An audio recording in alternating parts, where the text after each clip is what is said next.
É uma vida sofrida. Aí tem gente que diz assim, poxa, eu queria ter uma vida sofrida com um carro elétrico. É muito bom ter um veículo eletrificado. Mas por que é uma vida sofrida? Porque realmente é um transtorno não ter onde recarregar o veículo e não ter como usar o veículo. Mas por que é uma vida sofrida? Porque realmente é um transtorno não ter onde recarregar o veículo e não ter como usar o veículo, porque não tem onde recarregar.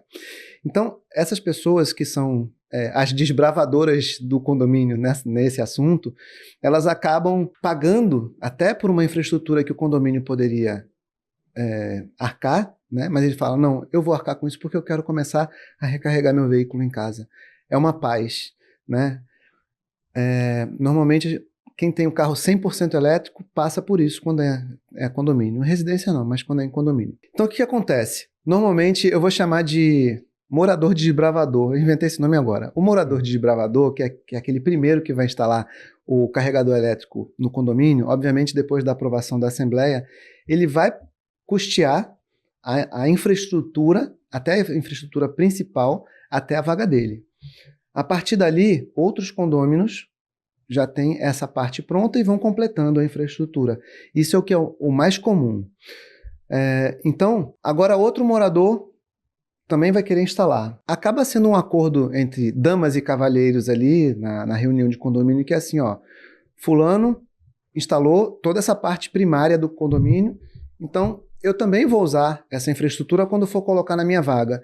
Eu vou reembolsá-lo de um valor tal. Então acaba sendo mais um acordo entre os condôminos ali, mas, obviamente, né, a votação em assembleia precisa ser, assim, essa parte jurídica, Sim, eu sim. não entendo muito, mas precisa ter essa aprovação em assembleia para permitir que, ainda que esses condôminos que arquem com os custos, que eles possam fazer a instalação, né? Então, é isso. Aqueles condomínios que acabam arcando com uma parte dessa infraestrutura, que é a principal, a primária, normalmente são condomínios que já têm algumas instalações feitas, e aí agora realmente precisa organizar. E falando aqui para os moradores que não têm interesse em instalações de carros elétricos, falando diretamente para eles, é que o imóvel deles também valoriza quando tem infraestrutura de carro elétrico no condomínio. Já ocorreu de algumas unidades não serem vendidas num condomínio porque os compradores perguntaram e estão interessados em comprar apartamentos que têm essa possibilidade de recarregar o veículo na garagem. Isso vai ser cada vez mais comum, né? Eu digo que a gente está numa fase de transição. A conversa em condomínios há um ano atrás era uma conversa mais tensa. Hoje em dia as pessoas já entendem. E aqui abrindo um outro parêntese, a ideia, número de mercado, 30%, estima-se que 30% dos veículos vão estar eletrificados até daqui a 5 anos. Só que tem uma montadora, eu vou dizer, a Renault está trazendo o Kwid 100% elétrico por R$ 99 mil, já tem fila de espera nas concessionárias. Não estou aqui para fazer propaganda de ninguém não, mas é um fato importante para a gente entender o seguinte, o carro 100% elétrico já está com R$ 99 mil, está encostando nos 75 mil, que são os carros a combustão. E aí, a minha expectativa, isso não são dados de mercado, é que isso vai acelerar bastante o crescimento dos carros elétricos. Então vai ser cada vez mais comum e os condomínios vão se sentir cada vez mais pressionados a resolver isso o mais rápido possível. Então, está avançando muito rápido.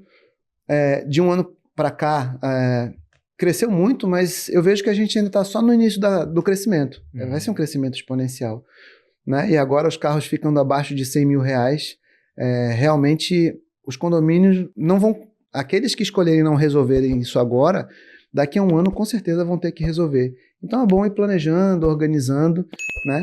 Mas é isso, eu acho que eu respondi, né? Sim, com certeza. Quais são os principais, Fábio, quais são os principais mitos, né, que você tem visto e falta de informação que você tem visto que tem prejudicado, né, assim, a análise dos moradores no sentido de partir para essas adequações? Por exemplo, a gente comentou, né, a gente conversando em office já antecipou a questão da bateria, né, de incêndio, de risco de incêndio, né, entre outras questões que envolvem aí as adequações, mas que são ou mitos ou falta de conhecimento mesmo, assim, do público geral. Desinformação, né? Desinformação também, né? O principal pavor de quem não conhece é exatamente esse. risco de incêndio. Há algum tempo atrás, era muito comum a gente receber ali pela internet, pelo Instagram, até pelo WhatsApp, vídeos de carros elétricos pegando fogo, né? E com um jato de fogo lateral.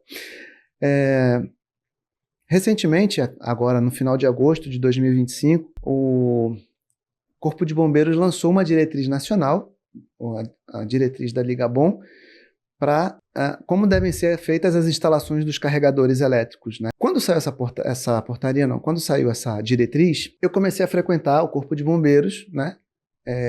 Conheci o coronel, conheci também o tenente responsável ali pela área do AVCB, e o próprio coronel me mostrou os ensaios que eles fizeram no Corpo de Bombeiros em São Paulo. Queimaram 8 veículos. Eu sou meio cientista maluco, eu queria estar lá para acompanhar. E foi através do coronel do Corpo de Bombeiros que eu vi os 2 tipos de bateria sendo testadas.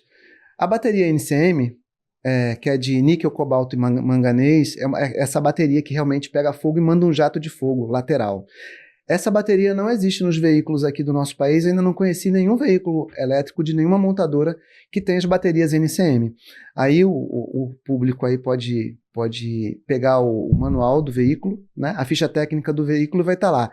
Tipo de bateria, LFP, que são baterias de lítio, baterias de fosfato de ferro-lítio.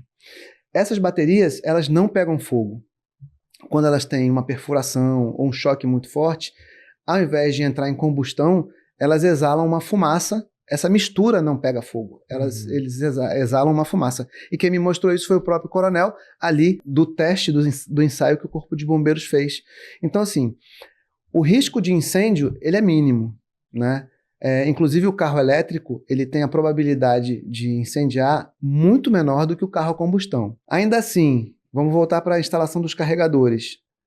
Um estudo internacional mostrou que apenas 17% dos carros elétricos que pegaram fogo ao longo daquele tempo estudado, apenas 17% estavam conectados na recarga. Então, além do carro elétrico ter a probabilidade muito pequena, muito menor do que o carro a combustão de incendiar, apenas 17% desses que tiveram algum tipo de problema estavam conectados na recarga. Então, a recarga em si, o carregador em casa ou no condomínio, não oferece riscos dessa magnitude, substanciais que as pessoas pensam, mas também essas instalações precisam obedecer às normas ABNT. São normas rigorosas, são normas que, eu digo que a ABNT, os caras fazem mágica porque eles fazem uma única norma para atender qualquer condição elétrica de qualquer parte desse país que é continental, né? E bem diverso. E bem diverso. Então, o principal medo das pessoas que não têm esse tipo de informação é esse de incêndio. E realmente, aquele tipo de bateria que a gente via nos vídeos chegava até 1000 graus. Eu estou trazendo essas informações que são palavras do próprio Corpo de Bombeiros. Sim. Mas essas baterias dos nossos carros atuais, elas não entram em combustão. Elas não pegam fogo. E esse é um medo que pode ser explicado dessa forma, né? As baterias, elas não pegam fogo, elas entram ali, elas exalam uma fumaça. Recentemente pegou fogo num Dolphin, não lembro qual foi o estado, qual foi a cidade, mas o proprietário colocou o carro para carregar com o carregador em cima do estofado do banco. O carro fechado no sol, o carregador em cima do estofado, aqueceu.